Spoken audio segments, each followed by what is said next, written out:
Ruangan saya itu kira-kira itu mungkin 3 kali 4 tambah. Ya segitulah. Berarti nggak lebih luas dari kamar kos. Untuk rumah dinas itu dianggarkan atau diberikan gelondongan gitu, angkanya misalnya 50 juta, menurut Pak De itu cukup layak atau bagaimana? Itu relatif sekali kalau dibilang ini cukup atau tidak gitu. Oke, tapi minimal angka yang wajar. Angka yang wajar, saya pikir wajar saya tidak mau mengkerucut pada seseorang. Pak Prabowo pasti mempunyai catatan.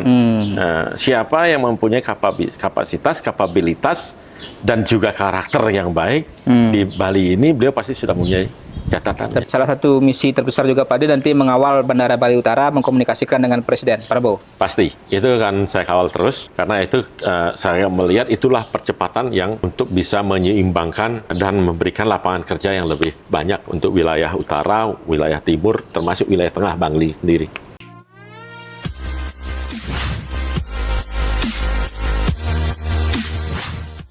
Om Swastiastu. Om Swastiastu. Pak Gede Sumarjaya Linggih. Ya. Pak Demar, kita ucapkan selamat dulu sudah dilantik tanggal 1 Pak De, Oktober sebagai anggota DPR RI periode 2024-2029. Yang kelima kalinya Pak De. Yang kelima kalinya. Ini luar biasa, hampir 25 tahun. Dia memasuki tahun ke-20 ke atas. Nah, itu gimana Pak De perasaannya Pak De? Ya, gini, saya ini kan sebenarnya dari kecil saya memang suka berorganisasi, suka berteman, sehingga kalau boleh dibilang teman saya, baik itu dari masyarakat yang sangat sederhana maupun sampai ke presiden. Oh, berarti nggak milih-milih teman, Pak? Wapres, presiden, berteman. Saya baik dengan Pak SBY, saya baik dengan Pak JK, ya, apalagi Pak Menteri-Menteri yang lain. Cukup baik. Kalau di Bali mungkin teman-teman banyak yang tahu bahwa saya bergaul dari kelas sederhana sampai ke kelas elit. Saya sebut elit karena saya sempat menjadi ketua HIPMI dan sempat menjadi ketua Kadin. Ya. Itu. Yang sekarang Kadin lagi ribut-ribut sebenarnya. Jadi selama ini mungkin karena pertemanan saya, orang masih suka sama saya, sehingga akhirnya setiap saya ikut pemilu bisa lolos ke Senayan. Tahun ini berapa suara Pak De? Tahun ini menurun jadi sekitar 147. Tapi sedikit turunnya, sampai 5 ribuan? Ya sekitar itulah turunnya. Tapi karena memang ketatnya persaingan ya? Ketatnya persaingan dan juga kan saya biasanya nomor 1. Kemarin ini dapat nomor 2 di internal. Ya nomor 1 tuh ya kira-kira mungkin bisa membawa 10%-an lah sebenarnya suara. Tapi nggak apa-apa, itu adalah sebuah perjalanan yang harus dilalui dan bersyukur Tuhan masih memberikan amanahnya kepada saya gitu. Ya, kalau saya hitung-hitung dengan di Pileg 2024 kemarin tidak ada senior yang mungkin seleting dengan Pak D atau lamanya mirip-mirip dengan Pak D. Ada Pak Made Urep dari PDIP. Beliau kan sebelumnya 5 periode ya. Ya. Kemudian Pak Ray Wirajaya yang 4 periode sama dengan Pak D. Jadi kan sebenarnya sekarang terhitung Pak Demar ini yang paling senior yang lolos ke DPR RI dibanding kan 8 anggota DPR RI yang lain gitu. Suahe tuh.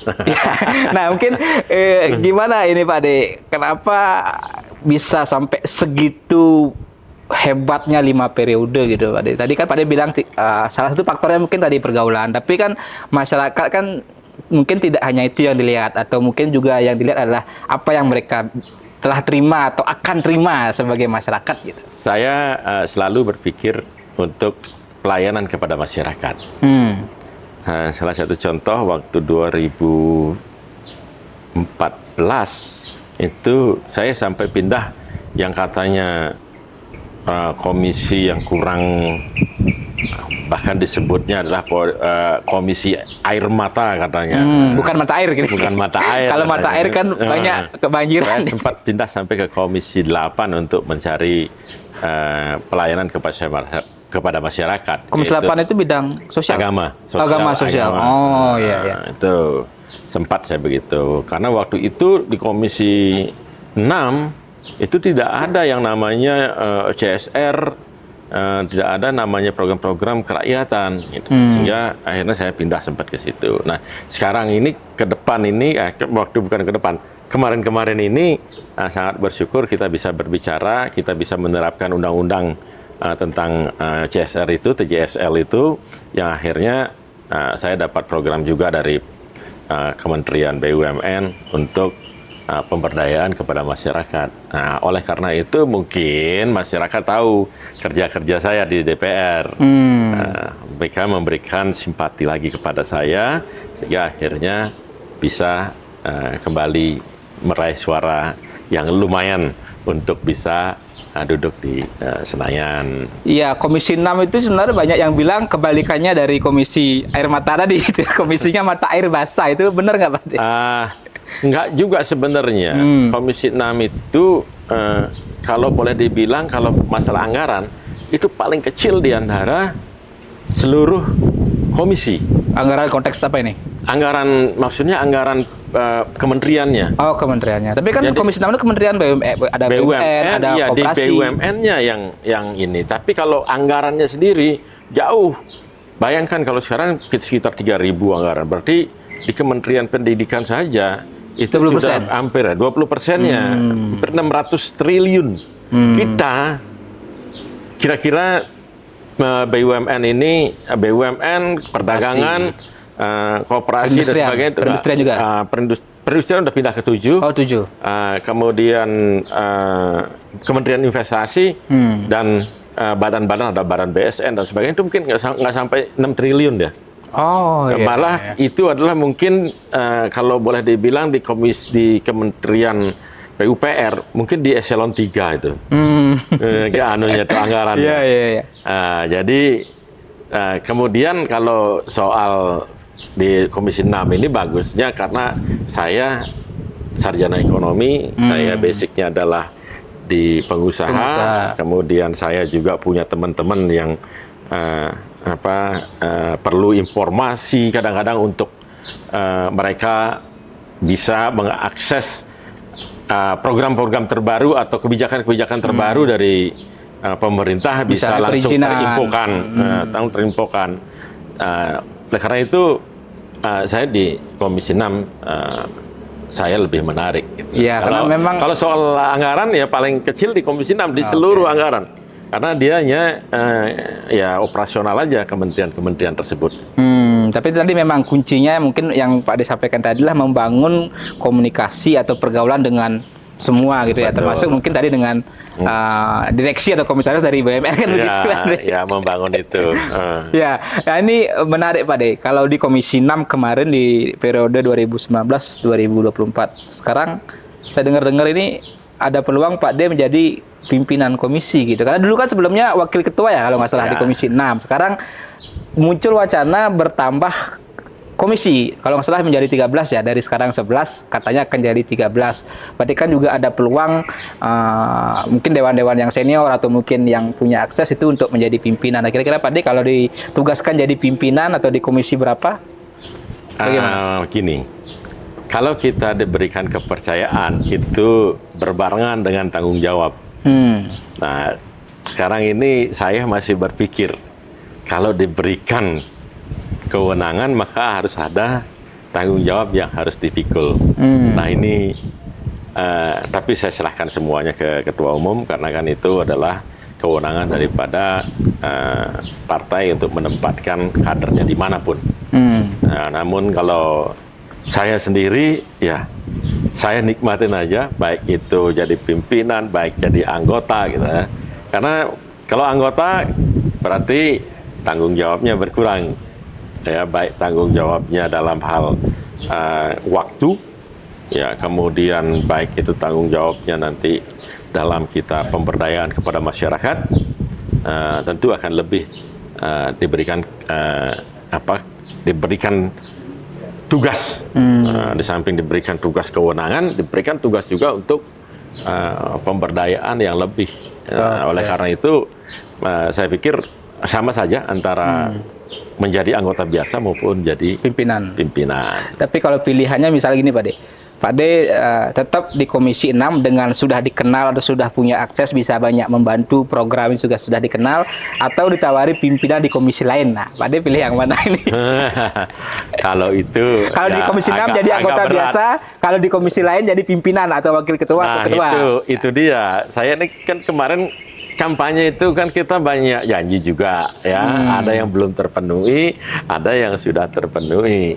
Ya, yang belum terpenuhi ini saya berharap sekali bisa nantinya masih di Komisi 6 tentunya, karena ke depan saya harus banyak juga membina masyarakat yang sudah tahu apa program di Komisi 6 itu, sehingga ketika mereka butuh, mereka selalu akan datang ke saya untuk menyampaikan keluhannya.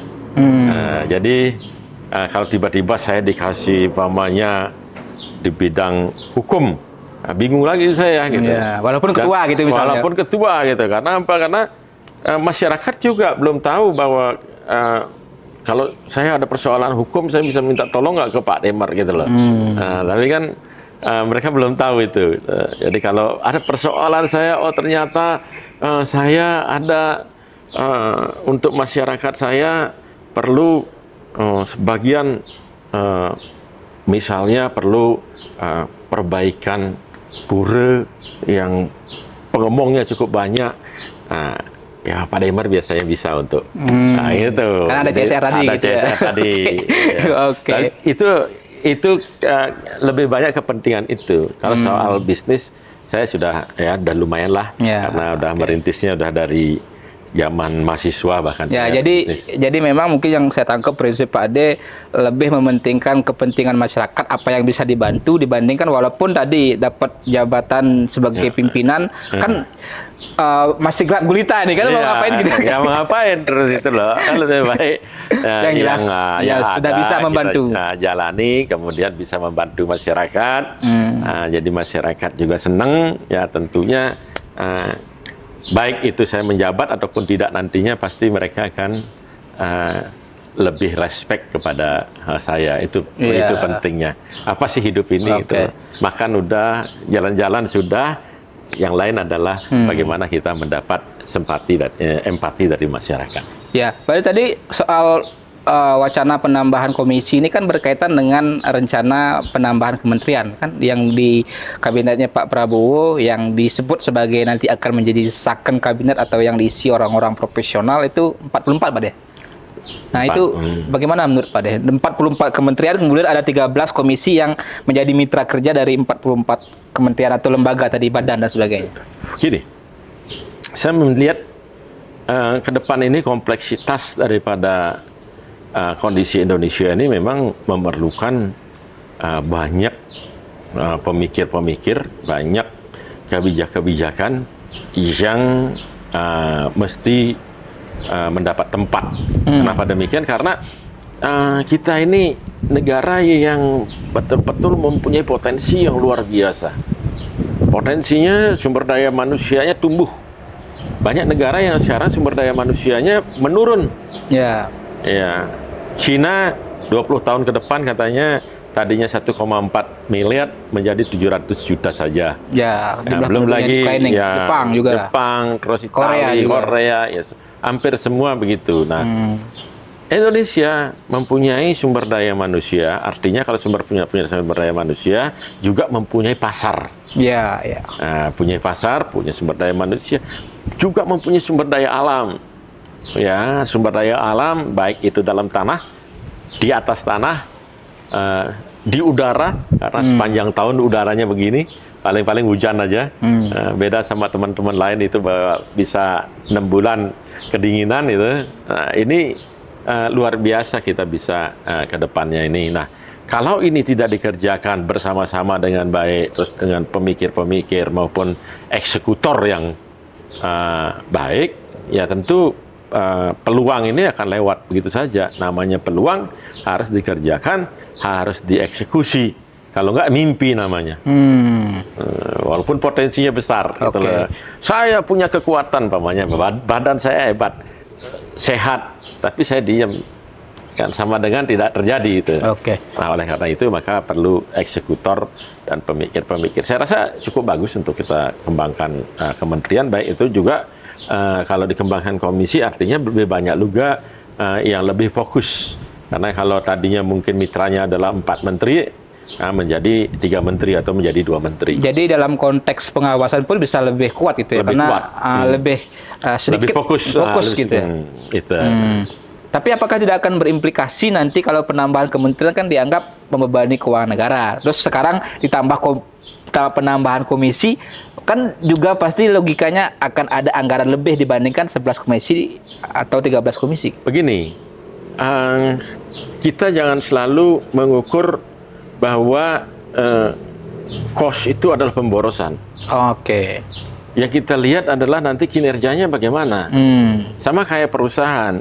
Jangan takut gitu karena takut menggaji banyak orang gitu, akhirnya memproduksinya kecil, ya, barang yang dipasarkan rendah. Percuma juga gitu. Jadi cost tidak melulu spending tapi bisa jadi menjadi investasi gitu. Menjadi investasi gitu loh. Jangan dianggap bahwa itu adalah selalu pemborosan. Itu harusnya itu dibagai sebagai bahwa ini untuk lebih kerja lebih efisien dan efektif dan bisa mendayagunakan potensi-potensi yang ada, maka ada biaya konsekuensinya yang naik. Artinya ketika ada biaya naik ini diharapkan nanti outputnya jauh lebih bagus. Oke. Nah, tadi berarti Pak De menganggap penambahan kementerian menjadi 44, kemudian penambahan komisi tidak akan terlalu banyak membebani keuangan negara. Saya rasa tidak. Jadi kalau penambahan sumpamanya ya, kalau penambahan kita anggap pamannya penambahannya 100 miliar. Tapi dampak ekonominya bertriliun. Ya kenapa tidak? Itulah. Oke. Nah, ini masih berkaitan juga dengan yang rame menjadi wacana di publik juga. Saya nggak tahu, mungkin Pak De nanti bisa memberikan kondisi yang sebenarnya seperti apa.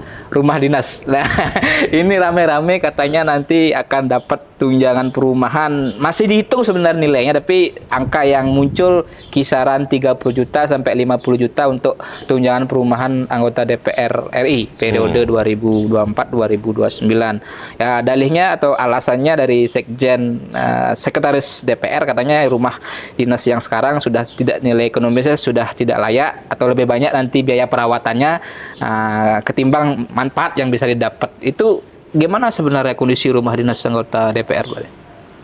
Rumah dinas di Kalibata itu memang udah sangat tua ya. Itu tahun kan dari zaman 98 ya? 90-an? 90-an itu.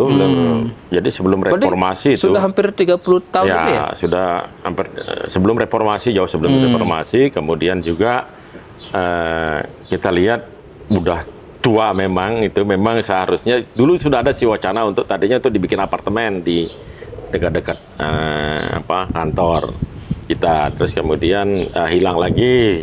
Ini memang banyak yang sebenarnya harus diperbaiki, bahkan sebenarnya gedung DPR dicek itu nggak layak, tapi karena tekanan publik nggak jadi juga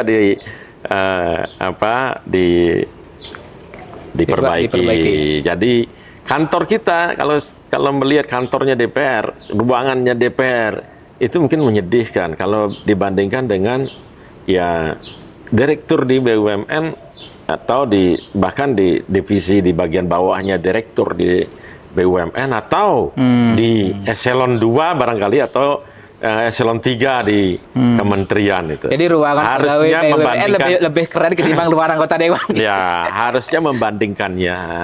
Jangan membandingkan ruangan anggota dewan seumpamanya dengan masyarakat biasa. Gitu loh. Levelnya pasti beda. Levelnya harusnya bandingkan ruangan anggota dewan dibandingkan dengan di eksekutif. Baik itu eselon 1, eselon 2. Harusnya banyak mungkin teman-teman media juga coba cek eselon 2, eselon 3-nya di kementerian. Jauh lebih luas. Di kementerian dan juga bagaimana eselon 1, eselon 2 di BUMN. Nah, mumpung Pak De menyinggung itu, nggak tahu ya, kalau saya kan belum pernah masuk ke ruangan Pak De nih, tapi saya pernah masuk ke ruangan salah satu anggota DPR RI, Dapil Bali, yang periode sebelumnya, 2019, 2024. Saya kaget Pak De, ternyata satu, sempit. nggak seluas yang saya bayangkan. Kedua, dengan misalnya dia ada banyak barang, banyak dokumen, tempat dokumen aja udah sesak itu. Iya. Itu Benar. apakah benar begitu Pak Ade? Saya nggak tahu apakah Iya, iya. misalnya ruangan Pak Ade lebih luas, saya nggak tahu. Enggak, ruangan saya itu kira-kira itu mungkin 3x4 tambah Ya segitulah. tambah, Ada di depan sekitar tambah di depan. ke depan itu Untuk 2 staff. kali, Ya, kalau nggak salah 2 2 kali 3. 2 kali 3. 2 kali 3 atau 2 kali 4. Berarti nggak lebih luas dari kamar kos. Ya sekitar itulah. Jadi Berarti ya. ruangan anggota DPR seluas kamar kos gitu ya? Iya, dan saya renovasi sendiri loh karena saya pengen nyaman. Oh, Pak Ade renovasi sendiri. Jadi ya, tapi ruangannya tetap segitu gitu. Luasnya maksudnya nggak berubah. Nggak berubah. Seluas kamar kos tadi kan? Seluas kamar kos. Nah jadi kalau bisa, jadi melihat sesuatu itu lihat coba perbandingannya dengan kira-kira yang mirip kekuasaannya. Ya, makanya saya kaget juga ketika masuk. Saya bilang, Tuh Haji, mohon maaf saya sebut nama. Saya bilang, ini kok begini ruangannya? Bilang, ya begini emang kenyataannya gitu. Saya kaget juga gitu. Saya kira megah, mewah, kayak ada peripatnya atau minimal ada ruang untuk tidur gitu. Saya kira begitu. Nggak ada. Kami kalau tidur itu ya di sofa. Di sofanya itu. Jadi nggak ada. Kalau saya malah nggak saya jadikan sofa, saya jadikan meja meeting aja begitu satu. Karena nggak cukup lagi. Jadi sebenarnya kalau saya masuk di dalam berempat udah sempat sebenarnya. ya. Benar, Pak? Ya, itulah. Itu kondisi ruangan di DPR RI. Oke, nah tadi sama juga karena dengan kita menjadi sorotan. Gitu, itu kan kayak dulu ada pembagian laptop itu menjadi sorotan. Gitu. Padahal itu saya lihat akan sangat mengirit daripada cost. Karena kan setelah kalau ada laptop, maka semuanya akan digital. Kalau sekarang kan dikasih paper itu berapa halaman? Ya makanya saya lihat ruangan anggota dewan akhirnya tidak tersimpan. Banyak dokumen gitu. Ya, akhirnya tersimpannya juga berat gitu loh. Nah, kalau dikasih itu kan pasti tersimpan di zaman sekarang ya kan lebih baik menyimpan di zaman sekarang dengan digital ketimbang itu. Nah, tadi kembali ke rumah dinas. Berarti kondisinya apakah sama seperti kamar kos gitu? Ya, kira-kira nggak, tapi tidak seperti kamar kos, benar. Tapi maksudnya nggak jauh lebih bawah gitu. Tapi kecil-kecil memang ada 3 kamar, tapi kecil-kecil. Kecil-kecil artinya karena kan dipikir bahwa itu adalah punya anak 2 sama ini 1. 3 kamar. 3 kamar. Tapi kondisinya masih berat. Udah agak berat. Apa saja yang kerusakannya yang ada? Kerusakannya ya karena kan kayu kan punya umur. Kan itu dari kayu ininya. Jadi sudah ada lapuk. Udah mulai lapuk dan saya lihat juga untuk ukuran sekarang kan manusia bertumbuh, ukuran sekarang itu kecil-kecil kamarnya gitu. Karena ada tadi seukuran kamar komisi tadi. Ya gitulah sekitar jadi itu. Sekitar 3x4 lah. Rata-rata 3x4 semuanya nggak ada yang. Tadi berarti sama ukuran kamar kos itu. Nah begitulah. Tapi ya saya harap ya bukan berarti karena saya kebetulan di DPR saya membela DPR. Tapi kan memang DPR ini ada yang kaya raya ada.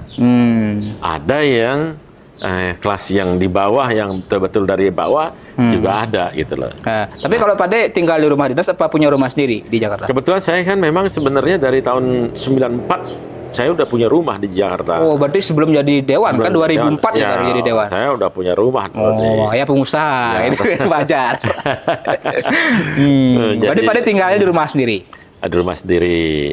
Jadi saya sempat waktu itu 2004 di Jakarta. Jadi sebelum ke Bali. Saya baru ke Bali itu tahun 2000. Jadi sebelum ke Bali saya di Jakarta. Oke. 2004 ya 2003 2004 kembali ke Jakarta. Nah, berarti kalau memang anggaran untuk rumah dinas itu dianggarkan atau diberikan gelondongan gitu angkanya misalnya 50 juta menurut Pak De itu cukup layak atau bagaimana? Saya rasa cukup karena gini, karena ada kan kita bicara bukan hanya di Jakarta ini kalau dibandingkan dengan di Bali tanahnya aja mungkin 10 kali lipat harganya. Nah, memang kalau mau tinggal di mana, mau tinggal di daerah Bekasi, itu akan menjadi kelihatannya akan menjadi Nilainya besar. Nilainya besar. Tapi kan nggak mungkin anggota dewannya di Jakarta tapi tinggal di luar Jakarta jauh kan? Ya itu kan rapat macet pasti kan. terlambat, nanti disorot lagi. Ini nggak terlambat kan gitu. Ya itu. Maka dari itu relatif sekali kalau dibilang ini cukup atau tidak gitu. Oke, tapi minimal angka yang wajar. Kan Angka yang wajar, saya pikir wajar di sekitar itu. Oke. Nah, tapi kan itu ada yang mengkritisi bahwa nanti penggunaannya tidak transparan atau pertanggungjawabannya seperti apa? Karena kan Sekretaris DPR juga bilang itu mau disewa rumah boleh, untuk nyicil rumah boleh, bahkan untuk ditabung boleh. Kalau Pak D misalnya sudah punya rumah kan nggak mungkin nyewa rumah lagi. Nah itu bagaimana? Iya kan, ketika tidak punya rumah harus kemudian hak orang dihilangkan kan enggak juga. Oke, ya kan nggak semua punya rumah, nggak semua kaya gitu Pak D. Semua kaya. Dan Ya, itu benar, adalah benar. sebagai hak apresiasi pemerintah terhadap pejabatnya gitu. Kan nggak mungkin juga misalnya dewan yang kaya nggak dikasih, yang miskin dikasih kan? Nggak mungkin. Kan karena hak anggota Karena dewan. hak anggota dewan. Oke. Dan undang-undang jadi satu. Dan undang-undang jadi satu. Tidak undang-undangnya progresif jadi diukur dari kekayaan enggak atau dari dari orang atau orang kulit putih sama orang kulit hitam enggak juga gitu. Jadi Orang ganteng sama orang tidak enggak juga. Ya. Gitu. Karena hak semua. Karena hak itu semua melekat. Itu Jadi sama. memang mau digunakan seperti apa karena hak kan wajar. Wajar. Karena nggak mungkin Pak D sudah punya rumah karena hanya harus ada pertanggungjawaban di nyewa rumah kan nggak rugi mungkin. kan Ya, mubazir itu. juga. Ya. Oke. Itu adalah hak. Oke, ya itu mungkin nanti bisa publik biar tahu lah gitu. Tidak semua anggota dewan kaya, tidak semua punya rumah seperti Pak Dewan di Jakarta. Oke, ya kita lanjut ke hal berikutnya Pak De. Ini masih berkaitan dengan menteri. Ya saya banyak yang nanya ke saya juga. Ada nggak menteri dari Bali nanti Pak De untuk kabinetnya Pak Prabowo? Nah karena saya dalam beberapa mungkin 15 tahun terakhir ya dari era SBY ada menteri dari Bali. Kemudian 2 periode Jokowi, 1 menteri dari Bali. Bahkan mecah rekor mencetak sejarah suami istri. Berturut-turut 2014-2019 Pak Puspo Yoga, Menteri Koperasi UMKM, 2019-2024 istrinya Ibu Bintang Puspo Yoga, Menteri Pemberdayaan Perempuan dan Perlindungan Anak. Nah, sekarang Pak Prabowo dengan kemenangan di Bali 54% ya? 54 ya? 54%. Kira-kira layak nggak Bali dapat menteri 1? Saya pikir bukan masalah layak dan tidak, ya mungkin ada pos-pos yang setingkat menteri mungkin akan diberikan kepada kepala badan. Menteri, paling tidak nanti mungkin setingkat menteri berikan, dan itu semua memang hak prerogatif dari presiden. Tapi ya harapan kita untuk menjaga NKRI, untuk menjaga keberagaman, ya mestinya ada yang paling tidak setingkat menteri lah. Itu harapan dari semua tokoh masyarakat di Bali. Walaupun tidak menteri gitu ya? Ya, walaupun tidak menteri, itu kan harapan dari tokoh di Bali. Tapi Bahkan kan, kalau tokoh di Bali berharap menteri pariwisatanya. Ya, itu maksud saya. Cita-cita tertingginya itu. Nah, maksud saya begini Pak De. Dari era Pak SBY sampai era Jokowi kan tradisinya di Bali itu selalu dapat menteri. Karena walaupun tadi setingkat menteri, prestisinya kan beda antara menteri dengan kepala badan atau kepala lembaga kan beda prestisinya. Sebutannya bukan Pak Menteri, kan Pak Kepala apa kan begitu. Nah tadi dari Bali kan sepertinya ada tokoh yang ngebet ingin jadi menteri kan, mungkin saja ngebet atau didukung oleh pendukungnya. Itu gimana Pak? Pak Prabowo saya yakin mempunyai tim yang kuat. Ya, beliau sudah menilai mana-mana orang Bali yang pantas, mempunyai kapabilitas, kapasitas, mempunyai juga hak lah, atau yang namanya juga prinsip atau karakter yang baik. Itu pasti Pak Prabowo dengan perjalanan panjang beliau selama ini sebagai dari tentara sampai menjadi politisi, beliau pasti mempunyai catatan-catatan, dan juga beliau mempunyai anak buah atau staf-staf yang biasanya orang-orang terpilih, orang-orang yang cerdas. Nah, ini kelihatannya sudah dari sebelumnya sudah meneliti dengan baik mana-mana yang terbaik orang Bali itu. Ya, jadi saya sebut nama lah, ini di berita beredar. Saya nggak tahu apakah ini misalnya keinginan beliau atau didorong oleh tokoh-tokoh, tapi di beberapa pemberitaan media disebut katanya Bapak Made Mangkupastike ya yang layak jadi Menteri Pariwisata, Gubernur Bali 2 periode, mantan anggota DPD RI. Tanggapan Pak De gimana? Saya tidak mau mengkerucut pada seseorang. Karena kalau mengkerucut pada seseorang artinya kita mempetakompli terhadap apa yang nanti malah menjadi kontraproduktif, ya mempetakompli itu. Seperti yang saya kemukakan tadi, Pak Prabowo pasti mempunyai catatan. Siapa yang mempunyai kapabilitas dan juga karakter yang baik di Bali ini, beliau pasti sudah mempunyai catatan. Tapi intinya nanti akan jadi biarkanlah beliau yang punya dengan penilaian. timnya memberikan penilaian. Dan pasti kalau begitu Anda kompetitif, Anda mempunyai kapasitas, mempunyai karakter yang baik, pasti beliau akan panggil. Oke. Jadi nggak perlu menyerahkan diri. Nanti malah ini orang Bali katanya mau ojok-ojokin aja katanya, udahlah katanya. Oke. Itu sih kalau saya bilang sih. Dan itu kan memang hak prerogatif beliau. Ya, karena di salah satu organisasi Indo kan juga mengeluarkan semacam survei lah, ada 10 tokoh kalau nggak salah yang layak menjadi menteri. Tapi nanti itu kan sebagai sebuah aspirasi, menurut saya kan sah-sah saja. Ya. Tapi kan kalau banyak begitu ya sah-sah saja gitu. Tapi kalau jangan kita menunjuk seseorang seolah-olah mendikte nanti jadinya. Dan seorang presiden baru terpilih didikte kan nanti bisa menjadi berbalik, tadinya simpati menjadi antipati malah. Antipati. Oke. Jadi tadi apapun itu kita serahkanlah ke Pak Prabowo. Tapi pasti Bali diperhatikan kan begitu, Pak De. Nah, terakhir Pak De, sebagai sebuah ginilah refleksi mungkin juga. Ini kan banyak yang nanya juga di medsos itu Pak De, di konten-konten yang kita buat di YouTube Bali 1 atau juga di TikTok Kabar Bali 1, di media juga yang media online dan sebagainya. Ada yang nanya gitu, Pak Demar ngapain aja sih? Sudah 20 tahun kemarin 4 periode, sekarang periode kelima gitu. Emang nggak ada yang lain selain Pak Demar ya? Itu pertanyaan netizen ini Pak. Itu gimana? Kan begini ya. Saya ini ya tentu saya balikan lagi. Ya mungkin yang bertanya itu belum sempat ketemu saya, belum sempat melihat medsos saya. Padahal sudah jelas ada di medsosnya. Di medsos saya jelas itu ya. Kemudian mungkin belum sempat, kayak kan saya tidak bisa membahagiakan semua orang di Bali ini.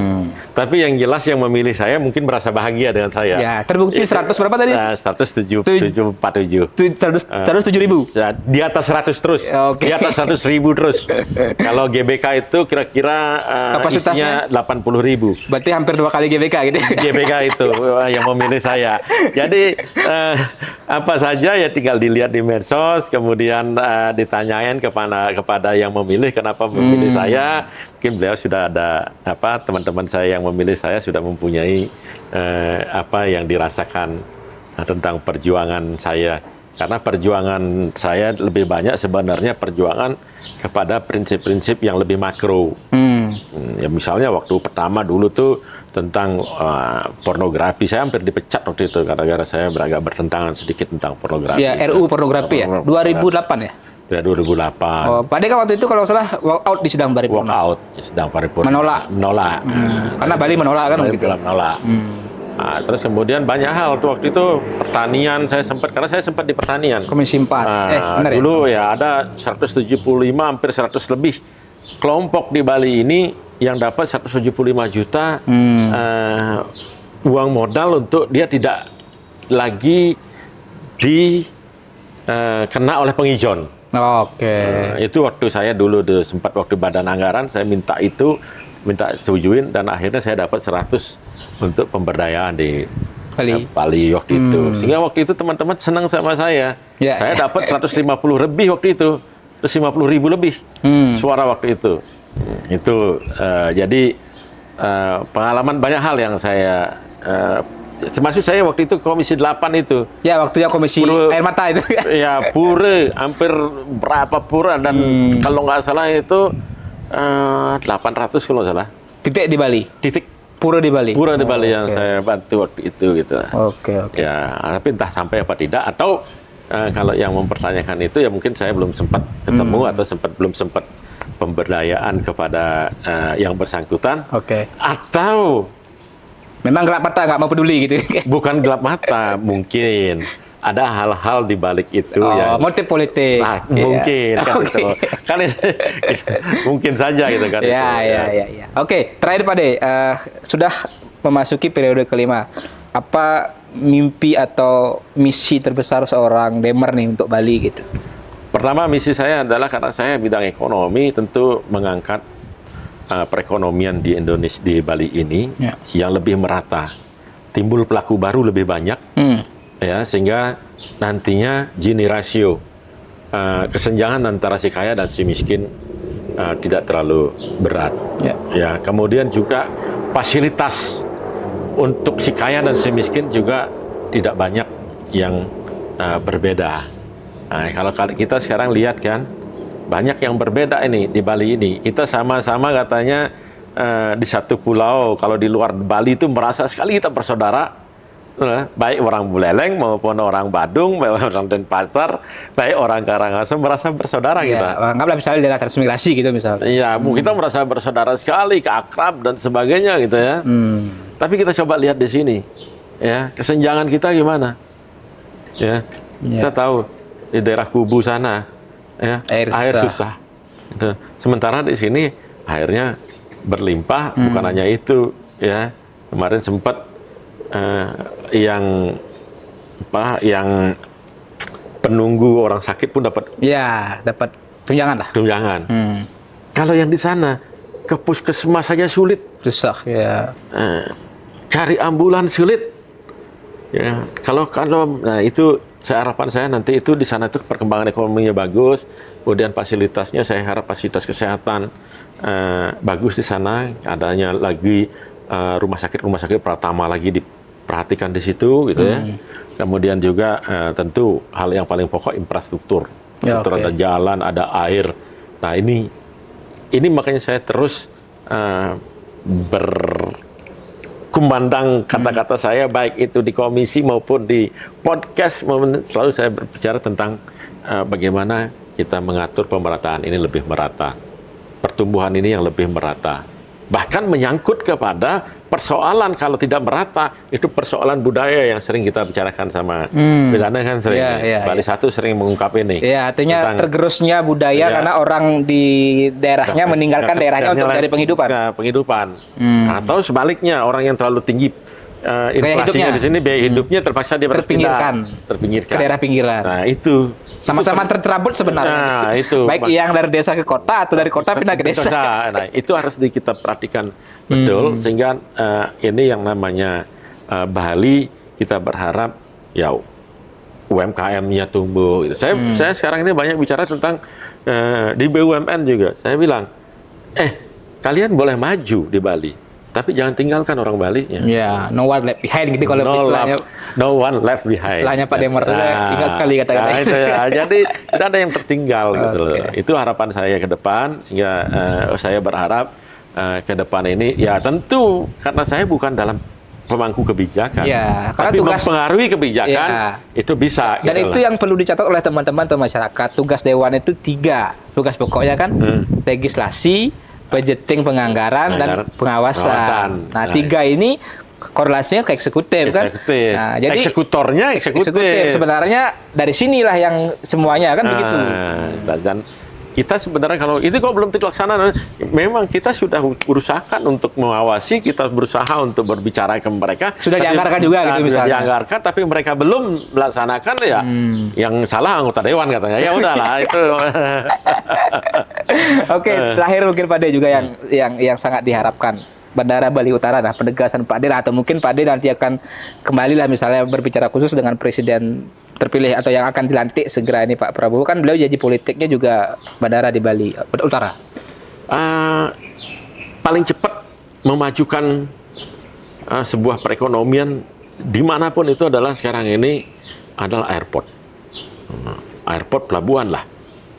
Airport maupun pelabuhan laut. Itu lah. Tapi yang paling cepat itu adalah airport.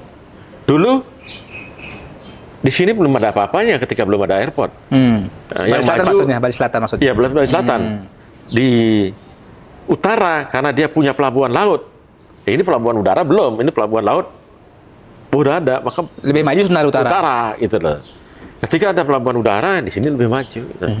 Nah, nanti kalau ada pelabuhan udara lagi di utara, tentu ini akan mengimbangi. Maka akan tumbuh hotel-hotel akan tumbuh pasti. Begitu mulai airport, hotel udah mulai pasti bikin hotel. Ya. Nah, artinya apa? Tenaga kerja terserap, bahan baku, pertanian, semua terserap di situ. Gitu loh. Karena udah mulai akan ada tamu-tamu di hotel itu. Gitu. Kalau kita tidak berpikir ke situ, stop semuanya, ya jangan salah, Bali ini hampir mirip dengan Lombok, hampir mirip dengan daerah-daerah timur, pulau-pulau timur. Kita nggak punya tambang. Ya. Ya kita punya yang kita mampu lakukan adalah kita harus punya turis. Itu. Baru kita bisa survive. Kalau nggak sama, apa bedanya kita? Pulaunya sama kok. Bahkan sebenarnya secara pemandangan atau secara keindahan alam nggak lebih bagus dari yang tadi Lombok. Ya, nggak bagus, nggak lebih bagus. Ada danau 3 warna kok, kita nggak ada danau 3 warna. Pasir, pasir putih yang kayak merica itu kita nggak punya. Kita hanya pasir putih biasa aja di Kuta ini. Jadi tadi salah satu misi terbesar juga Pak De nanti mengawal Bandara Bali Utara mengkomunikasikan dengan Presiden Prabowo. Pasti, itu kan saya kawal terus. Karena itu saya melihat itulah percepatan yang untuk bisa menyeimbangkan dan memberikan lapangan kerja yang lebih banyak untuk wilayah utara, wilayah timur, termasuk wilayah tengah Bangli sendiri. Oke, makasih Pak De. Jadi kita doakan apa yang menjadi misi Pak De, misi besarnya untuk Bali. Istilahnya bukan mission impossible, tapi mission possible. Gitu. Ya. Oke, Pak De. Nanti kita tunggu juga kabar baiknya. Karena mungkin ini intermezzo aja. Saya dapat kiriman video Pak De wawancara dengan salah satu dengan beberapa media. Karena ini tanya pendamping Pak De kemarin waktu rapat. Ya kita doakan Pak Demar mungkin nanti segera ada pendamping. Saya bilang on the way. On the way ya. Di masa periode ini. Oke. Ini beliau duda keren, duren. Ya. Pak De, terima kasih. Ya, terima kasih Bali 1. Ya, semoga lancar. Sehat selalu Pak De dan keluarga.